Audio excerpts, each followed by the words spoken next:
Okay, magsisimula tayo sa pag-download mula dun sa inbox ninyo. Okay? Kapag may nakita nyo yung may nag-send, mga na-send ko na email sa inyo, bubuksan ngayon yung inbox nyo para makita nyo yung item na pinadala ko. Ito yun, pupunta kayo sa bandang baba, may makikita kayong dalawang files. Ayan, makikita nyo lang yung dialog box na yon, ilalagay nyo yung download all. Okay? Pag dinownload mo yon, ito, as yung makikita nyo yan, Super 8 kay Super 8 Urdaneta, na ang beginning niya tsaka yung shelf share niya. So ang gagawin nyo lang, continue. Okay? Pag na-continue na, start na yung download. Okay? Kapag nag-start na yung download, i-open nyo siya. Ayan. Ito yun, makikita yan yung mga naka-download na yung shelf share tsaka form. So ang gagawin mo, i-click mo lang yung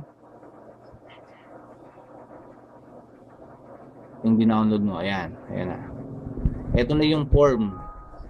Ito na yung form na pinadala ko sa inyo. Makikita mo dyan na halos parehas din siya ng actual na form. Okay? Wala kang ibang gagawin kundi yung mga nakuha mo na deliver, ipapasok mo lang dito, i-click mo lang yan, tapos ilalagay mo na kung ilan. Ito, makikita mo dyan, yan yung deliver, adjustment, tas yung ending, at yung off-take. Wala kang ibang gagalawin kundi maglalagay ka lang sa deliver. Halimbawa, pupunta tayo dito, ito yung description niya, Johnson's Baby Regular 25 grams. Okay? Ang beginning mo ay 234. Ngayon, maglalagay ka ngayon sa deliver mo. Dito, itong column na yan, yung deliver na yan. Maglalagay ka, halimbawa, meron kang deliver ng buong linggo na 2. Okay? Tapos, pupunta ka ngayon dito sa ending. Halimbawa, meron ka pang natira na isa. Lalagay ka na isa dyan. Tapos, ang ending mo, meron ka na lang 76 pieces. So, wala ka nang ibang pipindutin. Automatic yan sa off-take niya. Meron kang nabili na 2 kahon at 14 pieces. So, ganun lang kasimple ang paggawa ng report. Okay? Sa pang halimbawa, meron kang deliver ulit na isa. Tapos, ang ending mo ngayon ay meron ka na lang 71. Okay. Ayan. So, automatic, wala kang ibang gagalawan kundi ang maglalagay ka lang sa deliver at saka yung sa ending warehouse at pieces. Okay? Ito lang ang gagalawin mo yan, yung deliver, warehouse at saka yung pieces. Okay? Magbibigay ako ng example ng may mga error. Halimbawa, may deliver ka na 6 na kahon, tapos meron ka na lang 4 na kahon doon sa column na yan. Tapos meron kang 94 pieces. Yan. Automatic lang. Ito pala yung error. Halimbawa, etong classic na 200 grams, meron kang beginning na 20 pieces.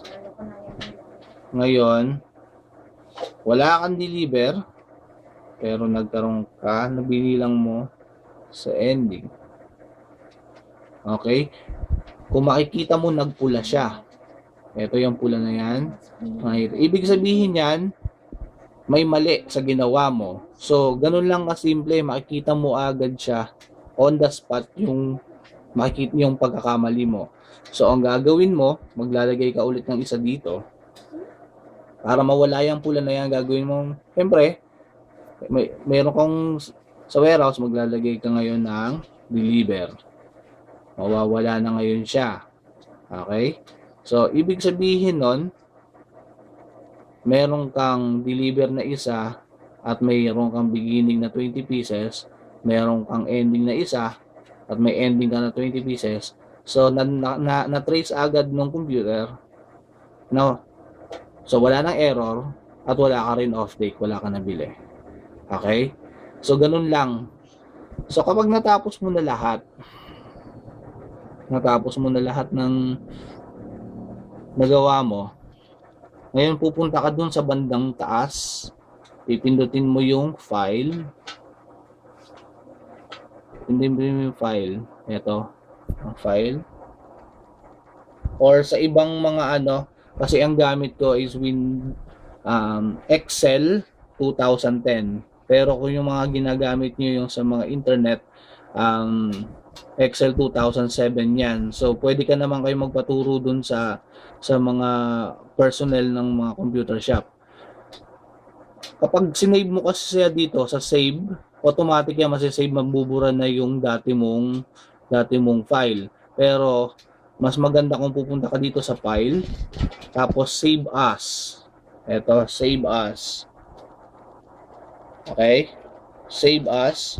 Ipindutin mo lang yan. So ngayon may lalabas dyan dito. Yan. Nakalagay dyan, ito yung dati mong file. Ito, kung mapapansin mo, ito yung dati mong file. Yan yun. Kapag ginawa mo siyang save, matatabunan na yung dati mong file, yung beginning mo. So, mapapalitan na itong ginawa mo. So, ang gagawin kasi natin, ayaw natin na matabunan. So, kaya yun ang purpose ng save as. So, gagawa ka ng panibagong format. So, pangalanan mo lang, Urdaneta, Super 8 Urdaneta as off. Halimbawa, kung anong date ngayon, November 11. So, yun na yun eh. Same lang, November 11. Okay? Ayan na yun. Tapos, syempre tatandaan mo kung saan mo siya isi-save. So, dito mo malalaman yon sa bandang taas na to. Yan. Sa local temp yan. Ida-drag mo lang yung sa baba para makita mo. Tapos, hanapin mo yung desktop. Sa desktop siya. Kung sakaling walang nakalagay dyan, i-type mo lang dyan desktop. O, pwede mo siyang ita-type desktop. Yan.